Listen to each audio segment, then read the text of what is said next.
what I'm striving to do, and I'm failing miserably right now, but it's still one of my goals, is to ask more questions before giving my perspective. And I'm trying to make a rule for myself: ask 2 questions before you share your thoughts on anything, in any conversation, whether it's with my daughter, with my students. How can I ask more questions?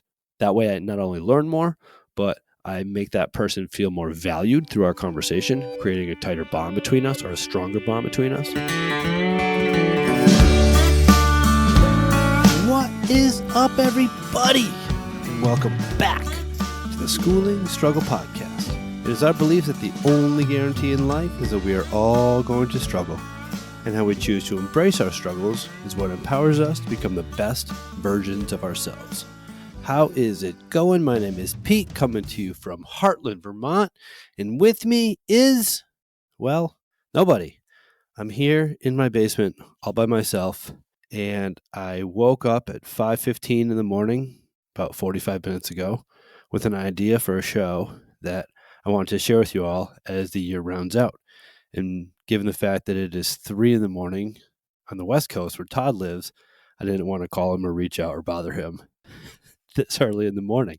So I think where I'll start is this. Those who know me well and have known me for a while know that I'm not a big fan of New Year's resolutions, because I feel like I don't need a date to tell me when to make a lifestyle change. And I would urge others to take on that same mindset. So if in the middle of March you feel you need to make a change, no reason to wait until the next January 1st to do so. And those statistics show that the large majority of New Year's resolutions are broken or ended before January comes to its end. So for that reason, I'm not a huge fan of New Year's resolutions. And we try to keep this podcast and the shows on this podcast evergreen. That's a fancy term in the industry for people can listen to them at any point at any time, and they're relevant. So as we round out 2023, this thought popped into my mind a couple minutes ago of the things that I've learned in 2023. And I think that we're always learning, always evolving, and always striving to be better versions of ourselves. So whether you hear this on January 1st or any other time during the calendar year, I think that this information can be relevant. And one of the goals for hosting this show is to share with our family of listeners all that I'm learning, and I'm really excited to share what I'm learning. The listeners to the show know that we kind of break down health or wellness into 5, what I call the 5 pillars of health. And that's mindset, exercise, nutrition, sleep, and connections. It's connecting with ourselves or connecting with others.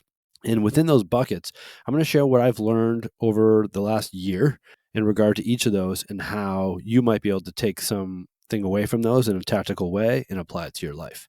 So I'm just going to kind of go right down the list and share some things that have worked for me and some things that I'm going to continue to work on as I make my way through this next year. So I think the most important one of the 5 is mindset. I think they're all incredibly important, but starting with our mind, it kind of gets the ball rolling for the other 4, in my opinion. So I want to kind of lead there. I'm going to lead off something that I learned in 2023 is the importance of really making time to be with myself. And this is something I really struggle with. I always like to have noise. I like to have a podcast on or music on or people around me or something going on. And to make, not find, but to make quiet time for myself, just to breathe and be there with myself, is super important. I think that's something that Todd has really carved into his life in a way that is super, super helpful for him. And I'm at the very rudimentary stages of this.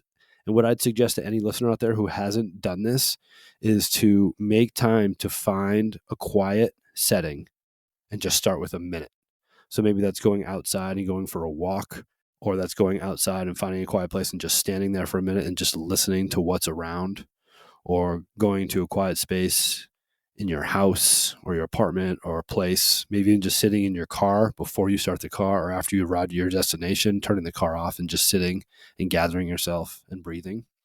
And what I've learned about breathing, there's many, many, many techniques that have proven to be helpful for many people. But what I find is just a long inhale and then a little bit longer of an exhale. It's hard for me to kind of hold my breath in between the inhale and the exhale, like a lot of the box breathing techniques suggest. But for me, it's just that nice long inhale, maybe 3 or 4 seconds, and that longer exhale, around 5 seconds, and then just breathing. And then the other big piece for me that I've known that I'm continuing to strive to work on, because I certainly don't have it mastered, is really focusing on what is within my circle of control.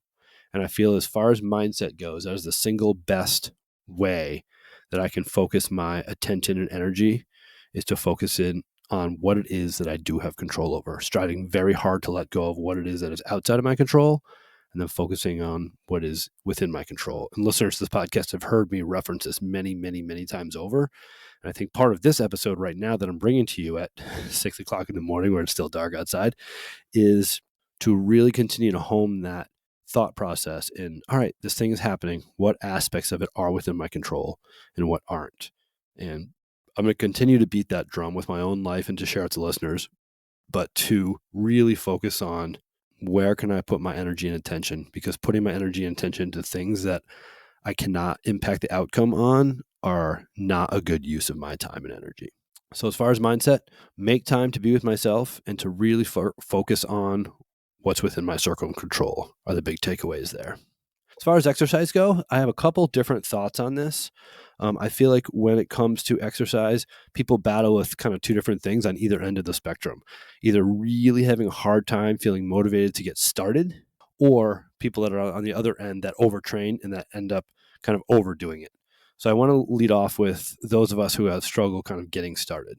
And just keeping in mind that doing something small and staying with that is actually doing something huge, right? So if I just went for a 10-minute walk every day, by the end of the week, I've walked for 70 minutes.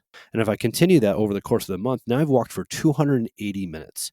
Versus if I don't walk at all during the day, at the end of the month, I have 0 minutes walked versus 280 minutes walked. The gap there is rather significant. And then if I multiply that times 12 for 12 months, now we're talking really significant difference.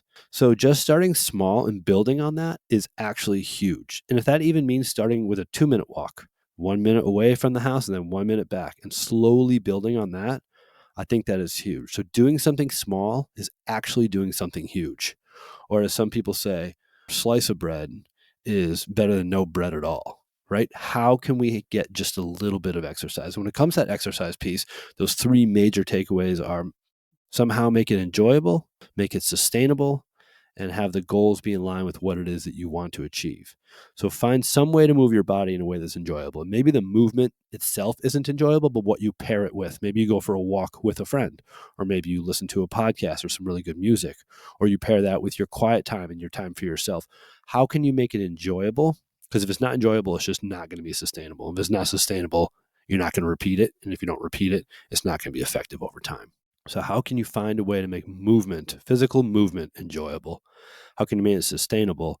And then is it in line with the goals you have for yourself? If you're just striving for a life of health and wellness, going for a nice, easy walk, keeping your body moving is great. Some people find that training for something is really, really motivating. And when I say training for something, I'm not talking about like high-level Division I athletics or going to the Olympics, but just an event that you have coming up that you're preparing for in some way. So maybe you've never walked a 5K or run a 5K, and you're going to be going from the couch to the 5K in the next couple of months.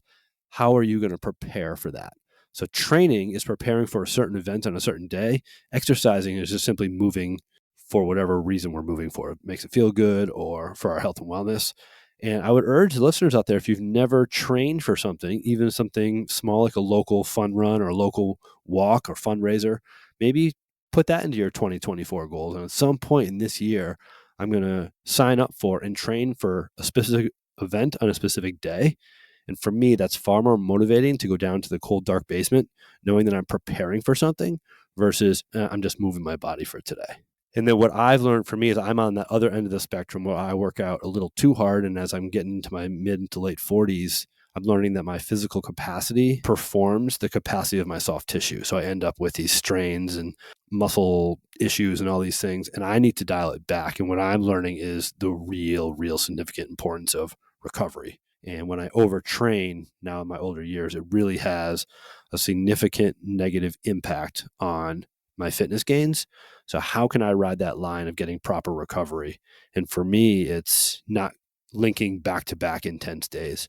So I'll do an intense day and the next day more of like a recovery, active recovery day with some zone 2, which is light heart rate stuff where I'm still able to carry on a conversation while I'm exercising, and then a lot more stretching and mobility on those days, and then really addressing some of the rehab that I have going on with my shoulder, with my calf, with my abdomen, those types of things.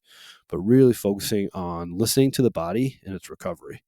And the last piece I'll just throw in there for you weightlifters out there, or really this goes out to everybody, something that I think that I've learned this year that's interesting is the role of the core muscles. So oftentimes we feel like we need to do sit-ups or crunches or these different movements where our abdomen is in motion to build strength in our core.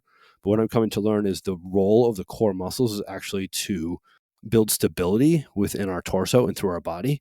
So isometric holds, that's exercises where we're actually not in motion or not moving to stabilize the core muscles, are actually really reinforcing the role of the core muscles. So a lot of plank work, side planks, front planks, overhead holds, those types of things where the core is engaged, but it's not actually moving, is more effective and more functional to building overall strength throughout the body. So I'm doing a lot more isometric holds with my core than I ever have been. And we'll see where that lands for this conversation's sake a year from now. Speaking of physiological, I'm going to move on now to nutrition. And I'm going to keep this one pretty simple. Nutrition is a very, very, very complex topic.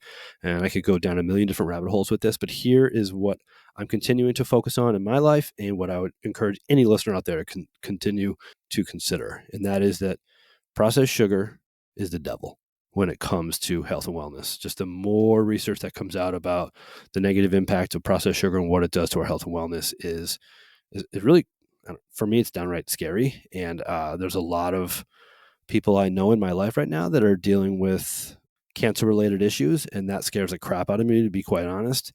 And I think there's more and more links between high processed sugar intake and cancer. Not saying that the people that I know that are suffering from these types of things are huge sugar intakers, but just that doesn't help the process. And we're finding out that it can manifest in different ways in different bodies. And I don't even know that that's a risk that I want to take. And in the Western world here in America, we get the large majority of our added sugar intake comes from liquids. So I don't drink any liquid that has any processed sugar in it. Basically just water and milk. And everyone has a different stance on milk, and I accept that and I understand that. But I would urge and challenge all the listeners out there to think, how can I consume less added sugar? When I say added sugar, that's the term that the food companies and the food labels are using right now, or the government is using for any processed sugar that's added to a food.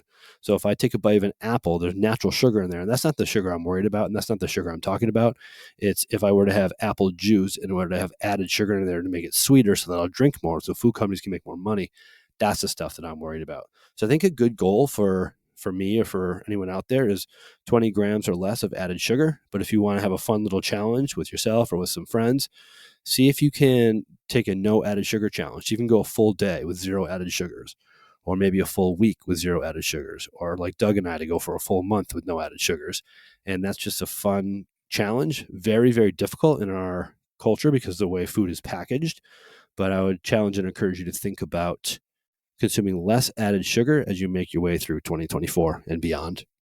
Next of the 5 pillars of health is the sleep bucket. And long time ago when we first started the podcast, I did an episode on sleep and the 10 most important factors of sleep. I apologize, I don't remember what episode number that is, but that is kind of a Sleep 101 episode where I share all that I've learned about the importance of sleep. But basically, sleep is the magic elixir, the magic pill for us to be optimizing and performing at our best. Without adequate and effective sleep, we really cannot be at our best, both mentally and or physically. So what I've learned is the single most important thing about or getting good sleep, or what they say is high quality sleep hygiene, is the routine. The most important thing that we can be doing is going to bed and getting up at the same time. Let me rephrase that. Falling asleep and getting up at the same time, day after day after day, is the single most important thing we can be doing for high quality sleep, because then our body finds that routine, gets in that rhythm, and knows when you're going to be asking it to go to sleep, and it will fall asleep faster. And in a perfect world, there'd be between 7 and 9 hours in between those two times, when we're falling asleep and when we're waking up. I've learned, for me, if I'm in bed for any amount of time, I sleep for about an hour and a half less of the time that I'm in bed. So if I'm in bed for about 8 hours, I sleep for about 6.5. So I really need to try to make time to get to bed on time. And that pre-bedtime routine is what I'm finding is the most important thing for me to get good, high quality sleep. If I land the plane and I follow my routine and I calm my mind and calm my body, oftentimes that will involve like a shower, a hot bath, reading of the book, writing in my journal. Those types of things really calm me down. And if I just put them in order and just have that routine, I fall asleep so much faster than if I'm watching a football game and then try to go to sleep, or up doing dishes late and then try to go to sleep. As long as I have my pre-bedtime routine, I'm much more likely to fall asleep. I have experimented with a couple other, I guess, sleep aids, you could call them. I've switched from listening to sports podcasts before I go to sleep to sleep focused, basically it's podcasts that are meant to help people fall asleep. I found one called Nothing Much Happens. And it's this lady with a very, very calm voice. And she writes these stories that are meant to help people fall asleep. And she speaks slowly. And she actually reads the story twice. Each story is like 10 to 30 minutes. She'll read it the first time and then she'll read it the second time slower. And that has helped me fall asleep quicker than any other podcast that I've found. I've also experimented with melatonin, and I get the extra strength. I do think they help. I don't know if they're as helpful for me as a hot bath, but I do think that those are helpful. And the one that my wife taught me this year that I love when I'm struggling sleeping is to just double numbers. So 1 plus 1 is 2, 2 plus 2 is 4, 4 plus 4 is 8, 8 plus 8 is 16, 16 plus 16 is 32, and continuing to double and double and double until you fall asleep. And once I get right around the early thousands in there, my mind is working so hard on the doubling of the numbers that I'm forgetting about all the stresses that are going on in my life, and I'll often just find myself asleep. Or I'll wake up a little bit later and be like, oh, what number was I on? And then they keep going and fall asleep faster. So doubling of numbers is a really great way. And you think like you just memorize, like it's this number, then this number, then this number, and this number. And for me, that's through like 500. And then after that, I'm so tired each time I get there, I don't remember what that number is. And I have to kind of start over again. So that's been really helpful for me. So in recapping sleep, finding that routine and really prioritizing that getting to bed at the same time and waking up at the same time with 7 to 9 hours in between, and really making that pre-bedtime routine steadfast, along with finding a sleep aid that might help you, whether it's a podcast or a book. So I will read a book, and as my eyes can no longer stay awake, I'll flip on the podcast and listen to that until I fall asleep. And just set the timer on that to turn off in like 20 minutes. Experimented with magnesium this year. That didn't work great. Melatonin I found to work well, and also doubling of numbers when my mind is going crazy. And the last one, I want to finish out with this one, is connecting with ourselves and connecting with other people. And people that listen to this podcast jokingly give me a bunch of crap for using the word gratitude and focusing on gratitude so much.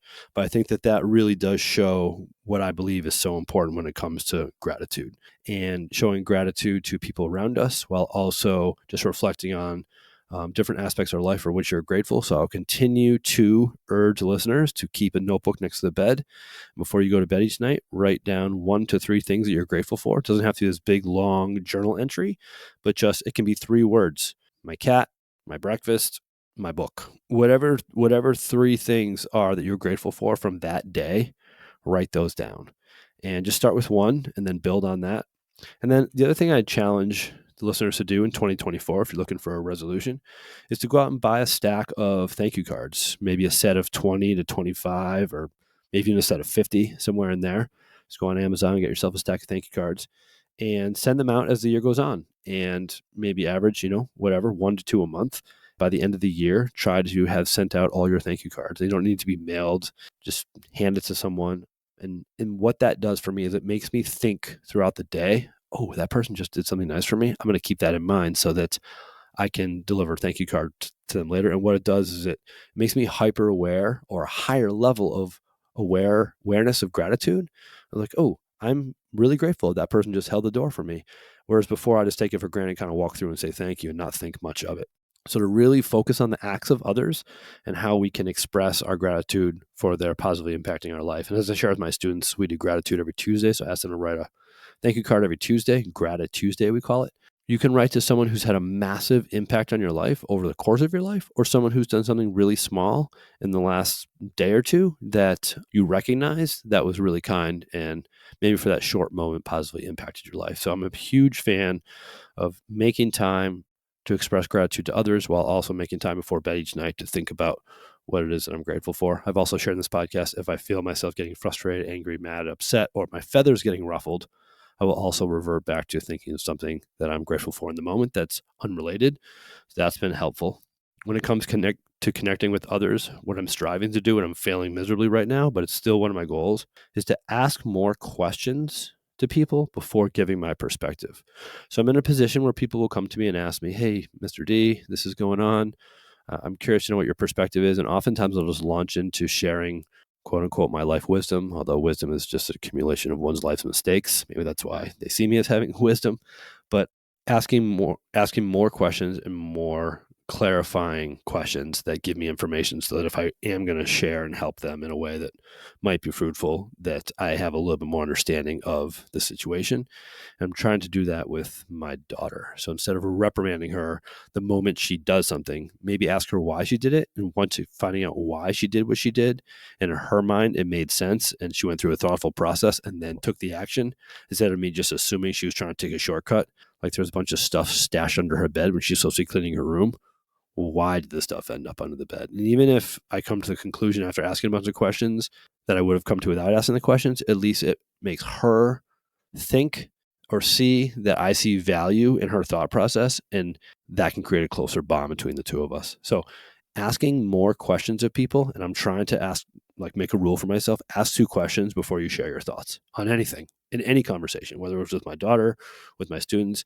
How can I ask more questions? That way I not only learn more, but I make that person feel more valued through our conversation, creating a tighter bond between us, or a stronger bond between us. So that's something I'm going to continue to work on 2024 and beyond, is asking more questions, and especially prior to giving my thoughts or my perspectives. And then Todd introduced me to the term WAIT, W-A-I-T. Why am I talking? And this happened just yesterday. I have a really good friend, actually Halak Poe, who came on a couple episodes ago. He has this really, really cool sauna set up out in the middle of the woods next to a stream. And we walked out there and had a sauna session where you go in the sauna for 15 minutes and then you literally lay down in the freezing cold stream. It didn't have ice on it yet. And you go back and forth and get that change of temperature. And what it does, like calm your mind and calm your body, is pretty crazy. But we were in there talking, and I just found myself talking. And I thought to myself, why am I talking? Like, I'm just talking way too much. And it's important that I listen. When I find myself in situations and I'm trying to be aware of WAIT, why am I talking? And I think if I talk less and listen more, that would be really, really beneficial to the most important relationships in my life. So yeah, there you have it. Those are my thoughts as we finish out 2023 on mindset, exercise, nutrition, sleep, connections. I have no idea how this episode is going to come out, given that is me just talking and talking and talking. It's funny that I finished out with why am I talking? But the reason why I'm talking is because I wanted to share with you what I've learned in this past year and what I plan to implement in my life going forward in each of those 5 buckets of the 5 pillars of health. So if you're still listening, I appreciate your ears. I really, really thank you for your time. I'm incredibly grateful for your attention. Really psyched with what we have going on with this podcast. We got some really cool things coming up in 2024. And I wish you all a happy, awesome new year. And whether you're listening to this podcast episode in July or in January, just know that it's never too late to make a change. And it's always the right time to improve your health and wellness. With that said, I'm Pete, School and Struggle Podcast, and I am out.